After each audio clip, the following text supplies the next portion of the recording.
Hi, I'm Lou with another episode of My Car Story, and today we're in the northern suburbs of Chicago, and I'm with Porsche friend of mine, Hank Bernbaum, and we're going to have just a great car. Hank, what year, make, and model is this one? Well, this is a 2022 Porsche 911 992 body style GT3 Touring, which you don't see every day. Let's show them what this one looks like.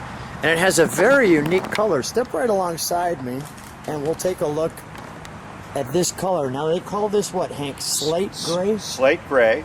And go ahead. It's if you look at it, it's definitely a gray color, but you can see an overtone of almost an olive green, which I've noticed on the road these days. A very popular color trend is in almost any kind of vehicle right now are these darker greens. So this is a slate gray that certainly has a greenish overtone to it. It has a very American military kind of color to it. So, well, I think the Germans probably use that same color for their military. Now let me show you all of the details in this light, and there is a lot. So I'm going to start with, you have the weave here, you have the weave here, you have the weave in the side lights. Now you come this way and you have the word Porsche, and then if you look deep enough, and I put it in the sun so you can, you've got the bottom ones also have that, and you've got some little cutouts down there. Yeah. There is a lot going on. They're there. Really good lights too. They are incredible. Porsche does a fantastic job with their headlights. That's just great stuff. Nothing worse than to be driving fast and not being able to see the road at night. Now we've got these I call them snorts, but you've got this air intake. It's just massive. Tell me what's going on here. If you back up a little bit, yeah, I will. And take a look at the front of the car. You see those internal radiators. You see the air intake. That is really something that has evolved from Porsche's track experience. This car has that stance to it and has some of those details. So what I was saying to you earlier is that this being a 992, it's replacing the 991.2 GT3 and GT3 Touring. The horsepower is really about the same, as is the torque. This car has 503 brake horsepower and it has 346 foot-pounds of torque. Now, how many? 346 foot-pounds of torque, and but it also has individual throttle bodies for each of the 6 cylinders. So, and it's a 4-liter engine, but the whole evolution that Porsche is going through to enhance performance isn't so much about increasing horsepower.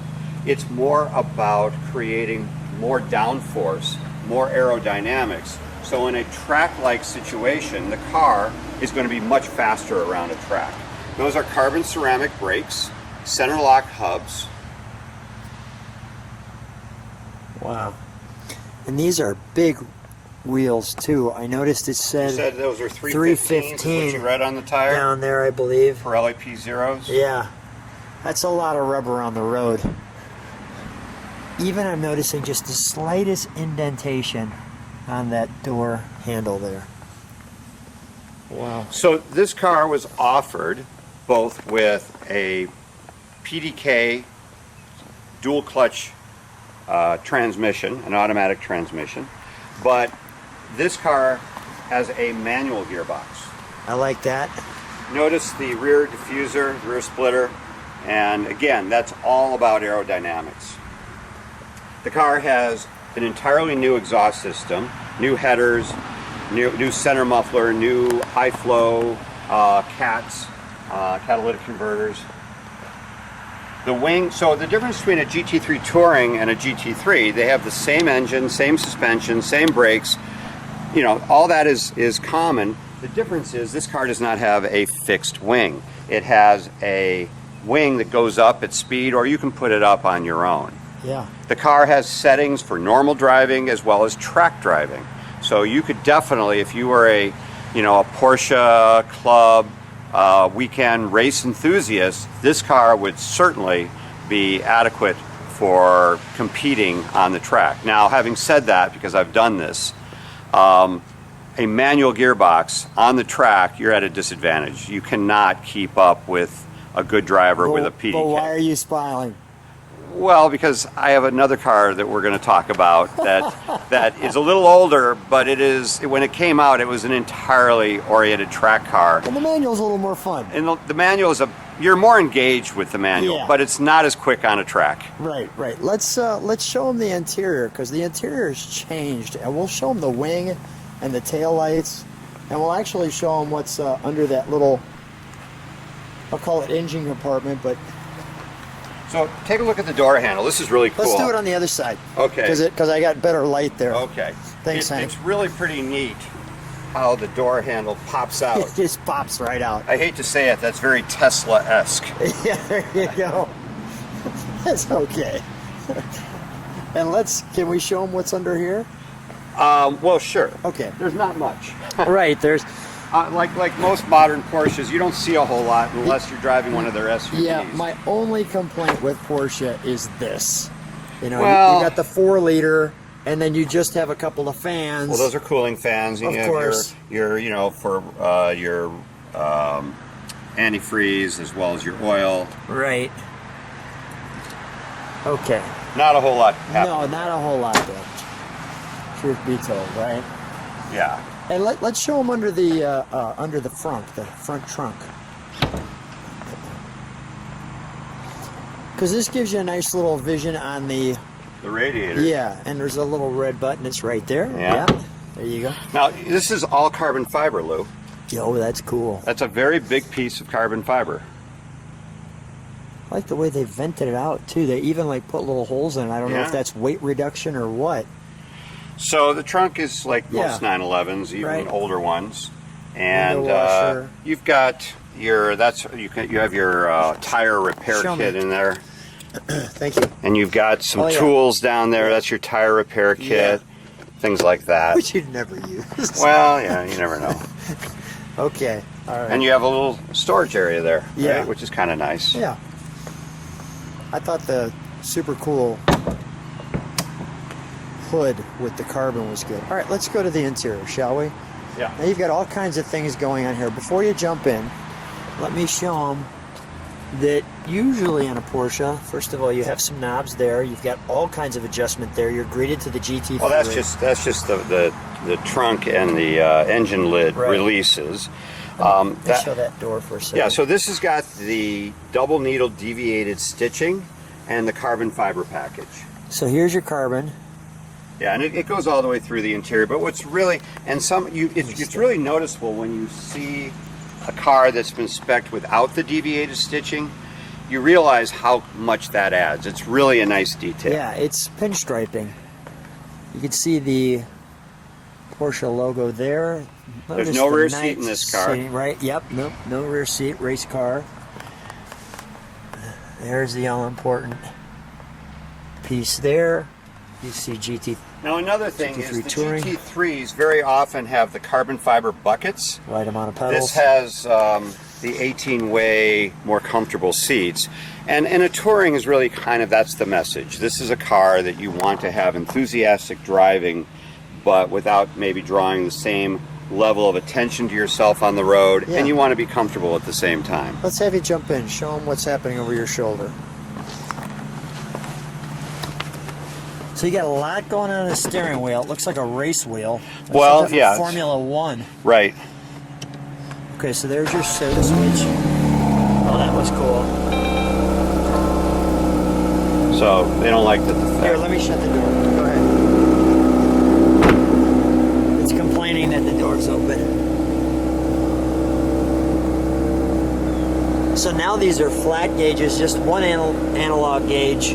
And everything else is a flat screen. Yeah, everything's now done on a computer bus. There's multiple buses going on in all these modern Porsches today. You have the ability to tighten up your suspension.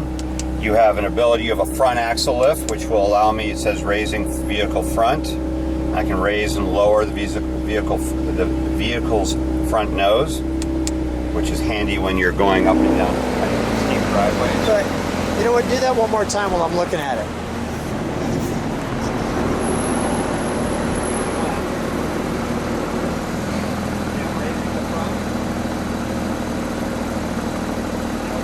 Oh yeah, that's significant.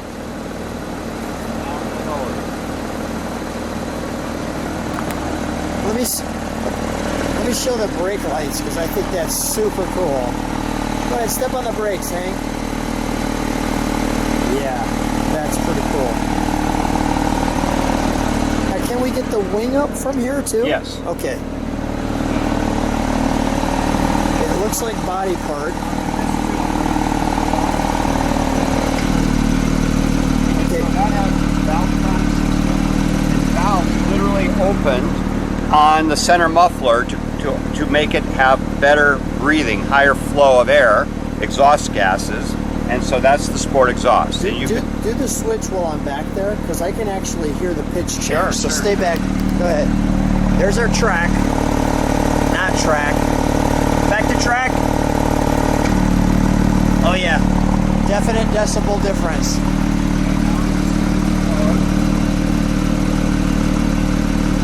There it is. Just step on the brakes one more time. Notice now we have in the little hideaway there. Hey, give me a rev and track.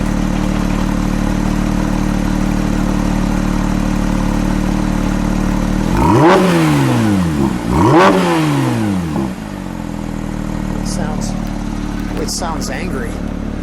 It sounds angry. So it has normal mode, sport mode, I see that. and track mode, Yeah, I like the way it does that too. right? Yeah, normal you can hear it. The decibels just got Right. not as deep, not as throaty. And that gives you all your basic information, you know, battery, voltage, oil pressure, oil temperature, water temperature, gas, things like that. Now this one's brand new, This is a brand new car. It's got all 29 miles on it. so we can't mess We're not- around with it. Right. There's Because- actually a break-in process, so But we can still take it for a ride. we'll take it around the block. All right. And but we're not going to jump all over. No. We'll do that on another car in a little while. All right, sounds like a plan. So Hank and I are in the car, and I just want to show it to you from this side. First of all, we have the track mode, but look at all of the instrumentation on that flat screen. Oh yeah, it gets better even. Here, Go ahead. wait a minute. There you go. Okay, and even more. Yeah, updates. Yeah, service, updates, service. settings, car settings. Wow, lots of stuff. The great clock still. Well, that's a actually that's a chronograph. There's a chronograph mode where if you were doing track laps, you could time yourself. And if you look here, Yes. you see Oh, yeah. performance power Oh, yeah. for the track, gear shift assist. You get your tire pressures. You have G-forces. So it tells you if you're going into a turn how many G's laterally or forward or back you're creating. Wow. Yeah, it's pretty cool. And there's your sport chrono, Okay. and there's a GPS, Yeah. and your trip time, and there's your general information. Cool. All right. Are we good? Yeah, we're good. Let's go. Cool cup holder. Notice it has like little hinges on it too for the Yeah. size of your cup.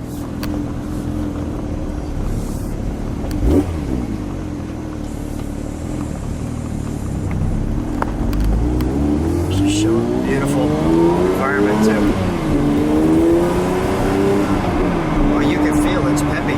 Yeah, I'm taking it easy No, of because course. of the break-in requirements. They want you to, break it in carefully over the first 1,000 miles. Yeah. So we're just giving you a brand new drive around the block, so to speak. But it sounds great, right? Is that is that a normal or track? Let's see if we are in sport exhaust. If we go to vehicle, yeah, we're in sport exhaust. Yeah, it sounds good. Easy shifting too, I can see. Yeah, well, it's a really nice. I mean, these manual gearboxes in Porsches they just feel great. The throw is great. The gear spacing generally is really, really good. Short throw, easy to do. Oh yeah. Noticing this up here too. It's really nice.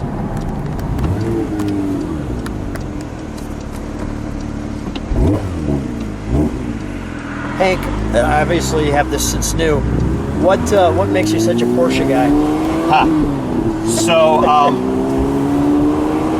I bought my first Porsche in 1990. It was a beautiful Carrera 4S Cabriolet, guards red, and had a brown leather interior. I loved the car, and it never broke.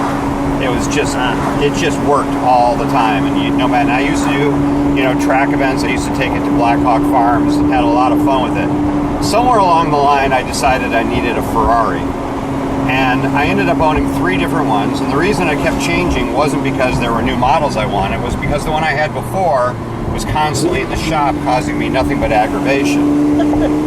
That never changed with any of the 3 of them. So at a certain point, I realized that my Porsches never broke and I could drive them. And my Ferraris spent more time at the dealer than they did in my garage. And that was that. And I've heard expressions. There's a funny expression that Porsche fans have. It's that Ferraris are to be admired and Porsches are to be driven. There you go. And that's why. I mean, and I drive Porsches. That's what I buy. That's what I enjoy driving. Yeah. Hey, I have to tell you, it's always a treat to come and see you. It's always an education. I learned so much from you. I just, I know we have a friendship as well, but thank you so much for being on My Car Story. We'll keep doing it, Lou. Thanks, It's Hank. always fun. Thanks.